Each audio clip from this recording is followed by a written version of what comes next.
It's the Progress Pod, a production of the Franklin County Coalition for Progress. I'm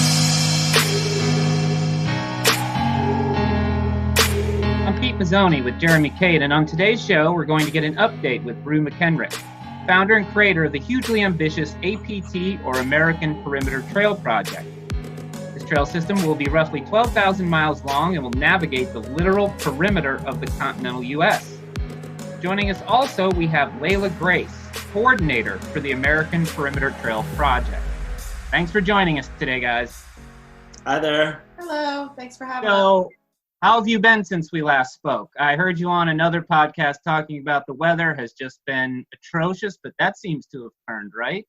Yeah, that's right. I mean, I wish I would have kept track of like the 24-hour periods of time where it wasn't raining or thunderstorming. There was even some snow in there, but it wasn't unlike other springs in southern Appalachians that I've spent before. And then also like sticking to the social distancing and social isolating. I mean, that kind of assured that up pretty quickly. And that's definitely turned. And I would just say that's just been a challenge as far as having wet feet for weeks at a time. Like they don't even dry out at night. So I had a lot of times where the skin was just rolling off. And then recently it just turned from freezing cold to really hot. And I had a rough week with some serious dehydration issues. But I'm taking a couple days off and we're managing that. And, I hadn't realized until just yesterday that it had been since February since I'd taken a day off. So wow, yeah, you need that. That's on a lot of levels, I think, a way of feeding yourself and preparing yourself for getting back out there. You're right. So you were traveling through which areas over the last couple months? So essentially, the Appalachian Trail, which I was not always certain that I was going to use it or not. I knew I was going to use sections of it, and I also knew that I was going to use this section coming into Franklin County. But other than that, I wanted to explore some other areas and ways of traversing the Appalachians across the eastern seaboard. And so that was always in the back of my mind. And then with the event of COVID-19, the decision was made for me because the Appalachian Trail Conservancy asked everyone to cancel their thru hikes and to stop thru hiking if they were. So I never made it onto the Appalachian Trail. I came up the Pinhoti Trail in Alabama. From there, I went on the Cumberland Trail in Tennessee. And these aren't like exact because the trails aren't complete. They're not continuous. So they're in segments. So I had to piece together a lot of it. And then from there, my footpath stayed, or my trek stayed continuous, but I had to jump from trail to trail and then sometimes road walk. And from there, I went to the Pine Mountain Trail through Kentucky, and then onto the Allegheny Trail through West Virginia up to, I'm like right at the Pennsylvania border. So do you have a single source for maps? Because I know for the Michelle Forest here, a map maker up in State College laid out pretty much everything that's out there. And without that local knowledge, you're gonna have a tough time, following these trails. So do you source local maps for these areas? Well, I'm gonna go ahead and, Leilah's handled some of this, so I'm gonna let her answer a bit of that. I've spent a lot of time on the Great Eastern Trail website and linking to their map sources from there to get him what existing maps are out there. But as Rue said, he's been piecing a lot together. So even as I've been looking at what's existing in the trail systems, there just aren't maps on all of that. That's been a really, really big struggle to try to get him some type of map. Mm-hmm, mm-hmm. That also being said is keep in mind that I'm not hitching to resupplies. I've been walking to resupplies, which means I have to make a route to the resupply and then back out as well. Mm-hmm. So, yeah. So, I mean, there's no possibility anyone's ever taken the route that I came up, but parts of it people have, but it's just not going to be exactly the same. And are you using any kind of, because one thing I'm really curious about your adventure is your caloric intake. let's talk about that. I mean, do you have it pretty much sorted? You know you're burning X amount of calories a day? Like, for instance, I've got my fitness tracker on my Apple Watch, which tells me, in a given event, how many calories I burned and would thus tell me, what I need to replace. Are you using anything similar to that? No, I'm not. I mean, I actually don't have any numbers for you. I mean, I just because it's so varied. This past week, like I said, I had some dehydration and I was ill. So I think, so the caloric per day, per whatever 20 some miles, 1 Snickers bar. Get out of here. No, Are you kidding me? I'm not kidding you for about 5 How are you alive? No, that's the thing. The question is, how am I alive? So, I mean, for probably 5 days, I mean, I was lucky I wasn't hospitalized. I was very ill. So, on Leilah, on your end, I mean, what are you trying to supply him with? I mean, a Snickers bar is a good burst of sugar and fats, but are you kind of trying to plan for these long days he has? I do. So I mail a resupply box about once a week, and in that goes chicken packets, tuna packets, pro bars, dried almonds, almond butter, corn tortillas, usually a couple Snickers bars, dried fruits, beef jerky, and then sometimes there's dehydrated hummus, sometimes there's dehydrated refried beans, there's some dehydrated pasta meals occasionally, other things that I've been able to toss together, and then some type of, whether it's dried fruit or freeze-dried fruits, and that's about it. It's always kind of a guess on my part. I know approximately like how much food I think I should be sending him, and he's never gotten back to me and said he's hungry, and we haven't had too many instances of too much food. And then I usually try to throw some other treats in there. So there's coffee packets, there's hot chocolate that goes in there,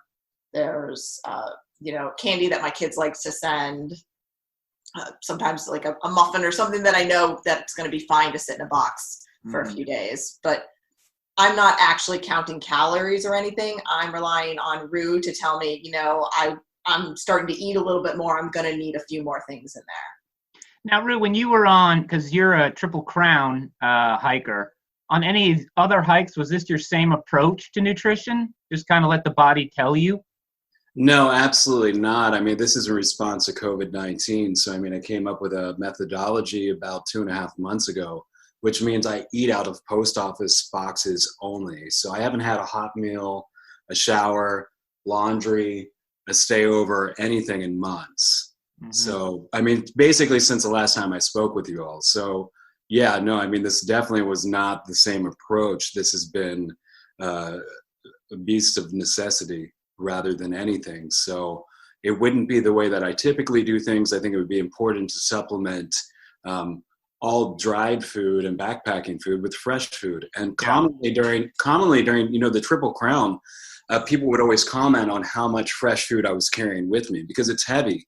But I didn't mind. I would carry a bunch of produce with me and meats and cheeses and things that people would feel like would spoil, but I never had an issue with it. So no, it's not the same approach. It's just because we've limited my contact with towns. So I haven't been going into stores and I haven't been going to restaurants. And so it's really just that. And when this changes, Pete, then that'll change as well. So yeah. And it does seem like things are starting to open up. I can't speak to some of the states that you've been through, but I know here in Pennsylvania, we're slowly moving out of lockdown.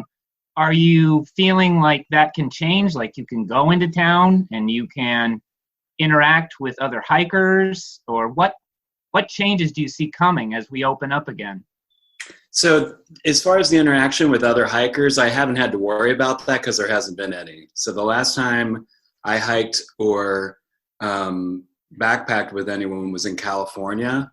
So that hasn't been like a concern as far as social distancing. And the thing is, like, I hope that will change, but I'm not there yet. I don't know if we're there yet. Like, everyone's trying to make judgments around this as best as they can. And so as things change, then I will change my behavior. But I mean, I've had to change my route almost weekly. I continue to do that. And Pete, I just make the decisions as best as I can for my health and for others' health. And also, like, there's consideration as well beyond this, as far as there are expectations from contributors and also sponsors as far as my behavior and what, I ethically have said I would do or made promises towards. So there's an integrity piece there as well that I'm trying to stick, to my word as best as I can. And as things change, we'll just kind of see what happens. But as of now, as far as the trails go, it's not a double standard, but there's kind of different rules for backpackers maybe than there are for people who aren't backpacking. And that's based on either the backpacking community or those trail clubs that are responsible for the different trail areas. So they may have a different set of rules from or guidelines than what the local area does. Mm-hmm. And is the AT still supposedly locked down for through hikers? Yes, it is. Okay. Well, I know locally that I go past a bunch of drop-off points and start points here, and the AT's busy here. I don't know that they're necessarily through hikers, but I know there are hikers. The current stance from the ATC, if you go to their website, and I believe it's as of May 20th, I'm not 100% sure on the date, is that the AT is open for day hikes and for overnight hiking, but they have still specifically asked through hikers to stay off the trail. I guess I find that kind of confusing. Did they give a specific rationale? They're still worried about the transmission of COVID-19 and through hikers going into resupply in towns and being asymptomatic carriers. Right. So it's the trek into town that they're worried about, not necessarily being out in the mountains. That is my impression of it, having read the statement. So you talk about how this is kind of like a week-by-week operation. I want to push this question over to Leilah. Talk about the week coming up. What do you have planned as the logistics coordinator? We just launched a YouTube channel last week, so we are going to be loading up some more YouTube videos for that. Rue's going to be getting back on the trail, so we will need to be looking at where that next resupply point is going to be. So it's looking at the map and taking a guess on that. So I will eventually have to get a box together and get that out in the mail. I always do daily posts on our Facebook page. We have an Instagram account now, so I'm trying to post to that. That is most of my day-to-day routine, is making sure that our community on Facebook and our new community on Instagram and our extremely new community on YouTube are kept up to date with that. And then it's answering emails. We just heard from our merchandise partner that our merchandise is about to come in, so I will have to tackle that and getting out all our new merchandise to everyone. For right now, I think that's everything that's on my list for the week. And it's also just keeping up with Rue and making sure that he's doing okay, and if there's anything else that we need. Hey, can you tell us again where you started, where you've been, close to where you are now, how much more you have to go? Oh, yeah, sure. Okay, so I started in Bend, Oregon, which is my home. Of course, I'm originally from Franklin County, but I've called Bend, Oregon home for a couple years now. And I left right from town. And the Pacific Crest Trail is just west of town, and I started heading south. I'm a Pacific Crest Trail through hiker, so I was familiar with that terrain. I did take like a couple of different routes just to explore possibilities of maybe future tread for the American Perimeter Trail.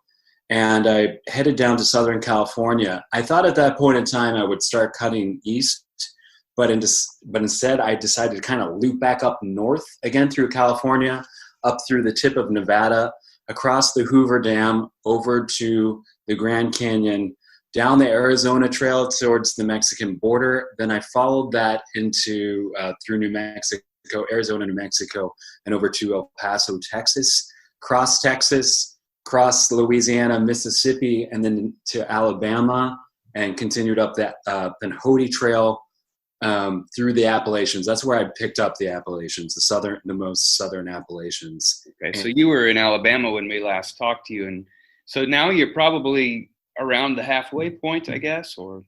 I'm further than that. So I guess, yeah, when I last spoke with you, I was like right on the border of Alabama and Mississippi. So to get out of Alabama, that was still hundreds of miles away to get into Tennessee.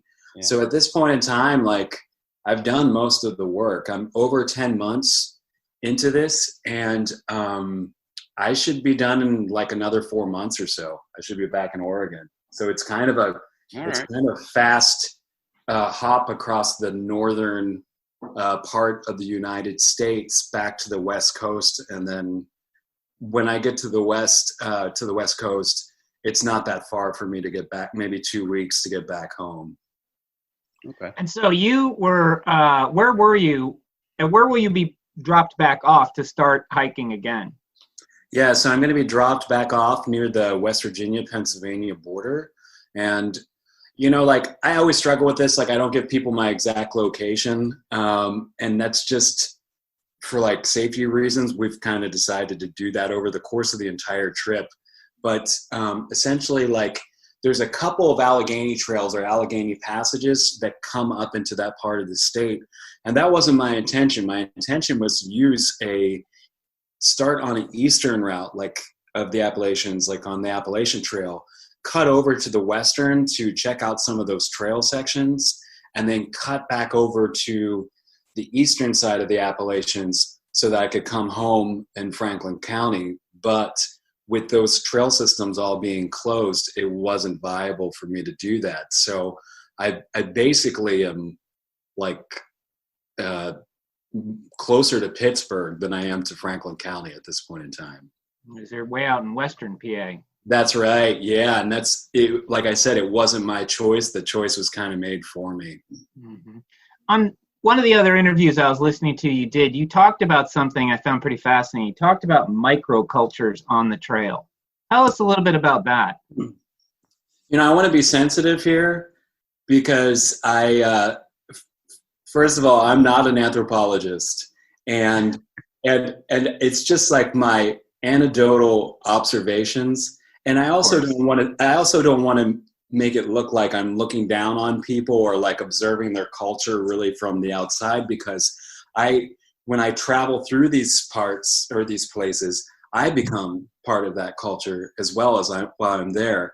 Unfortunately, over the last 2.5 months, I haven't, because I haven't had any human interaction. Mm-hmm. But what I meant by that is that it wasn't, you know, necessarily, I think a lot of times when people think about diversity, you know, we talk about our ethnic backgrounds.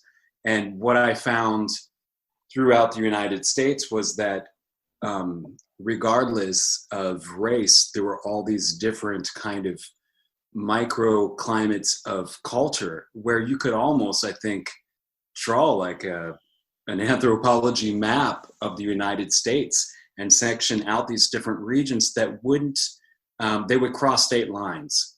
So it wouldn't be like the people in this state are this way and the people in this state. A lot of the times the geography, not that it defines, but that it informs the culture. Mm-hmm. And so, I mean, we find this in a lot of states where there's a huge difference between either north and south or east or west. Like, for instance, in Oregon, we have a huge divide. So on the west side of the divide, it's very rainy. There's an ocean. So that kind of informs, and there's a lot of logging that informs that culture. And then on the east side, it's very dry and desert and a lot of ranching. And so, I just have found it fascinating how the geography absolutely not only informs the culture, but the history of what happened there. 100%. I mean, the type of people, you know, the immigration often was designed towards the land. Oh, completely. Yeah. And this was one of the nice things that I would encourage people to explore, just having, you know, spent a lot of time on the Appalachian Trail over the years, because I wasn't just a thru hiker. I mean, I spent a lot of time hiking many of those states multiple times. And what I found on the western side was coal country, and also logging and railroad country, mm-hmm. which has a very rich heritage there. And you can see the scars in the land, and you can also see photos from 1903 where there was absolutely no forest at all. It had been completely deforested and logged out, and now there's beautiful forest there. So, and I mean, you'll find that there in Franklin County as well, where there was areas where they were pulling timber for charcoal. And the scars are in the people too. Yeah, well put. So talk about some of the things that make this pursuit so worthwhile to you. You know, we understand to whatever extent we can about the dehydration and shoes that are wet for days and the suffering, but let's get into some of the bliss that you enjoy while you're out there. So what I would say about that is it's been challenging for me over the last several months, and I came across this before on trails where there is something about isolation, not isolation for a weekend or for a week or going out and spending some time to yourself to reflect, but there's something about isolation over a long period of time that in any human being, and I've done some reading on this because it's been important, that does cause anxiety and depression and physical effects, and no one escapes it. Right. And so I've experienced some of that, and I've also noticed that some of these places are very worth seeing, but they're worth seeing with someone else or being able to share it with someone else. And I've had very limited outputs in that way. I have never seen so many beautiful scenic rivers and waterfalls of what I've seen over the last couple weeks. I mean, hundreds of cascades, wild boars. I've only ever seen them a couple of times, and they attack, and that was fun. I mean, I kind of make your day interesting. Wait, they attacked you? Yeah, I mean, they just they're kind of aggressive. What happened? Tell the story. Well, I don't know this story. Yeah. No, I mean, I had one day where, so I ended up going into hypothermia drill, and I can explain some of that, or we can leave that aside. But I went into hypothermia drill later this afternoon because the conditions had been horrible for quite a while. And it was, hovering in the 30s and pouring rain just all night, all day. And that's dangerous weather. It was very dangerous. And so I was getting to the point where I just wasn't sure if I was just going to have to call it for the day or not. And I saw something big in black in the distance, and I assumed it was a black bear. I saw kind of its haunches, and I just approached up during this storm because I kind of wanted to get a look at it. And then I saw it and realized it was like a boar. I don't know how much it weighed, maybe 150 pounds or something like that. And that's a huge animal. No, it's a huge, it was, it's just as big as me, I guess, but stronger and angrier. Yeah, angrier. So I saw it kind of looking and smelling, and I was like, it'll just take a minute and it'll realize I'm here, even though I wasn't making noise, it'll catch my scent. But I didn't know because the storm was so bad.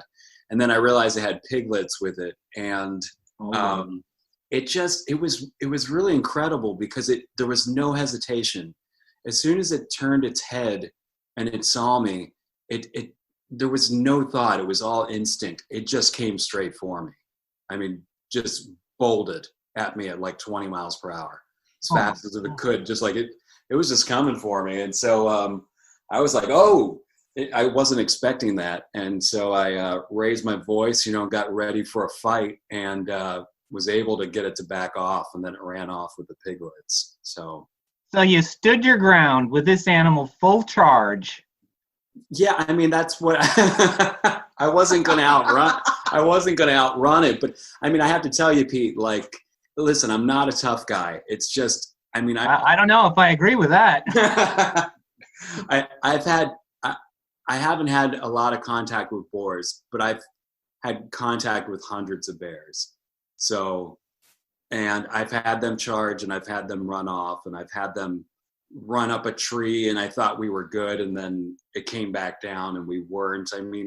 There's been a lot of situations like that. Also, I wanted to tell you, I was advised to carry an air horn with me at all time because I was traveling through the southern United States, and I had dog conflicts all the time.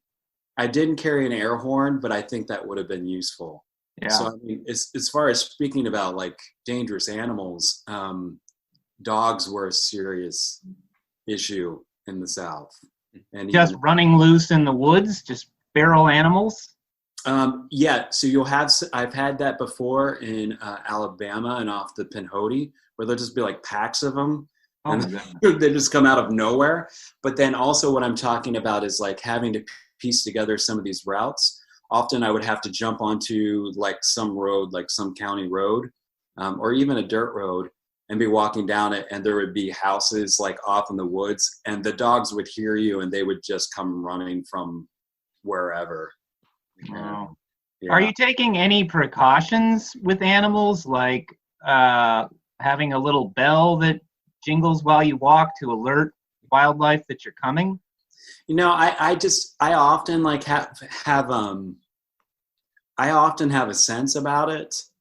Like if I'm coming into an area, I can usually sense something isn't quite right, and I think it's probably a scent.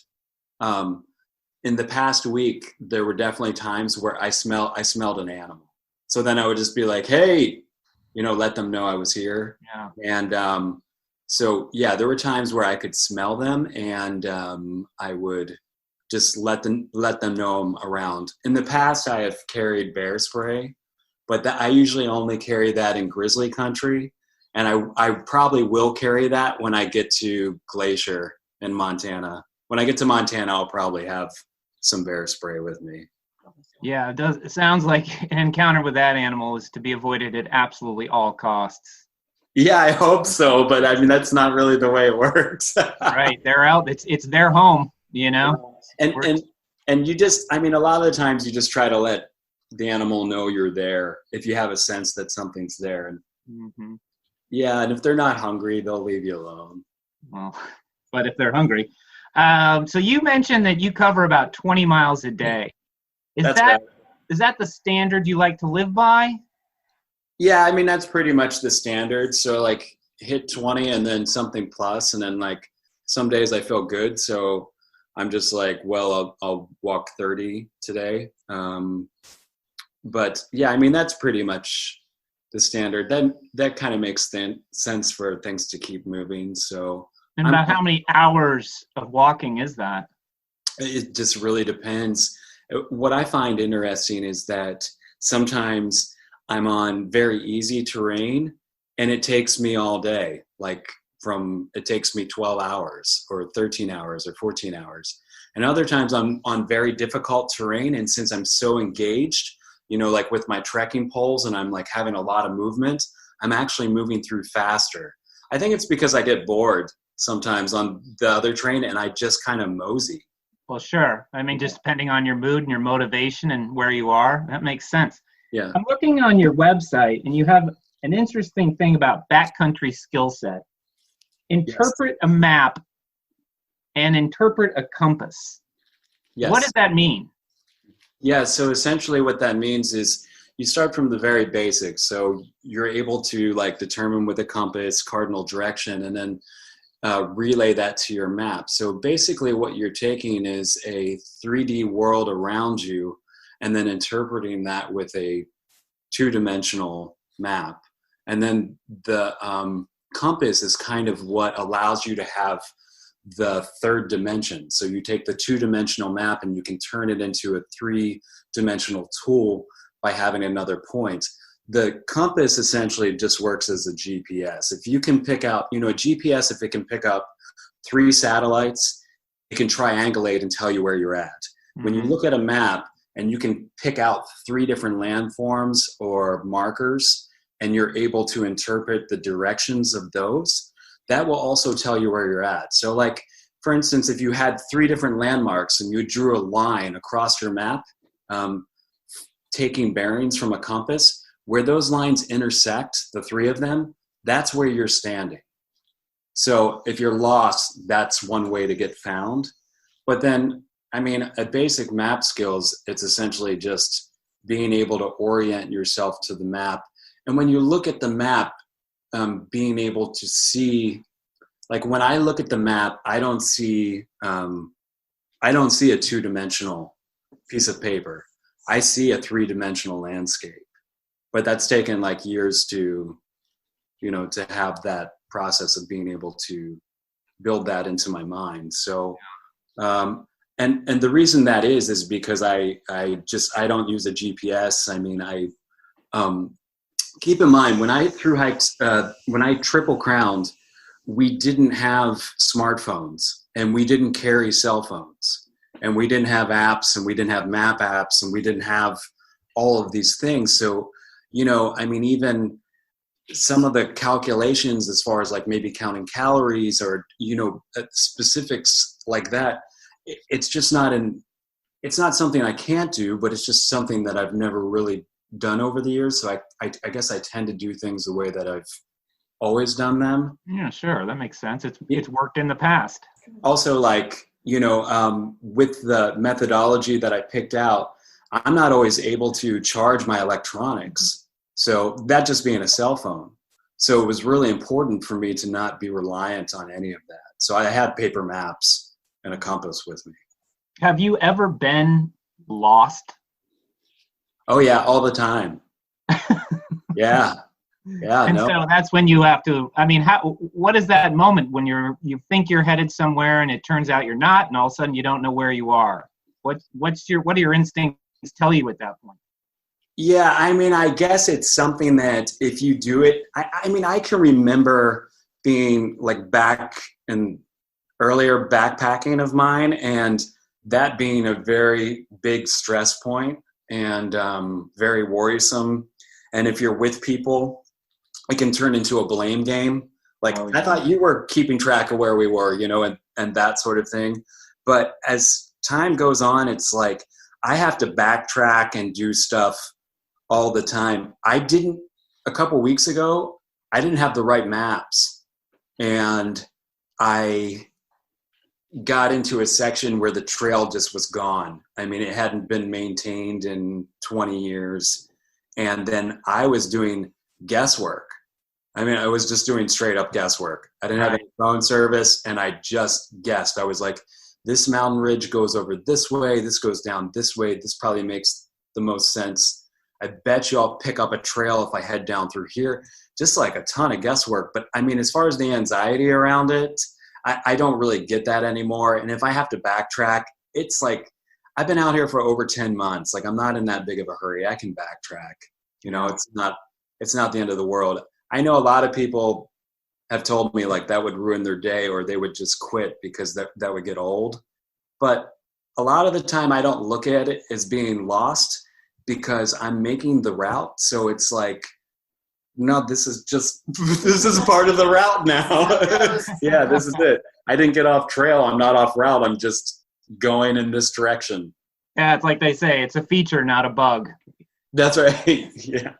Well, listen, we're just about out of time, but I want to give you guys a chance to plug all your social media, your website, and to anyone listening. I'm sure you're taking donations, so why don't you go ahead and give that to us? So you can find usually the most up-to-date information on where Rue is and what is going on our Facebook page, which is American Perimeter Trail Project. You can make donations direct on our website, americanperimetertrailproject.weebly.com. You can follow along with us on Instagram. You can follow Rue at Rue McKenrick. You can follow myself, Leilah Grace Adventures, and you can follow American Perimeter Trail Project there. And then we have recently just launched the YouTube channel as well, which is American Perimeter Trail Project. We do have... Go ahead, I'm sorry. We do have an Amazon wish list, and there's links to that on the Facebook page as well as the website, and that is how we are doing resupply for Rue, is through the Amazon wish list. Okay, and you guys have t-shirts you just put out, right? We do. We had a store up, and we're done with pre-orders, and we'll have shirts up for sale again probably in about a month. All right, fantastic. Listen, thanks both for joining us today. Rue, keep the faith out there. Yeah, Pete, I want to say something too real quick. Just, I'm bummed. I wanted to come see you guys. I really did. It's just completely out of my hands. So I hope to come back in December. We'd love to have a chat with you. Love to meet you in person. Great. Very good. All right, guys. Thanks so much. Thanks, guys. Thank you. And find us online at progresspod.org. Thanks for listening.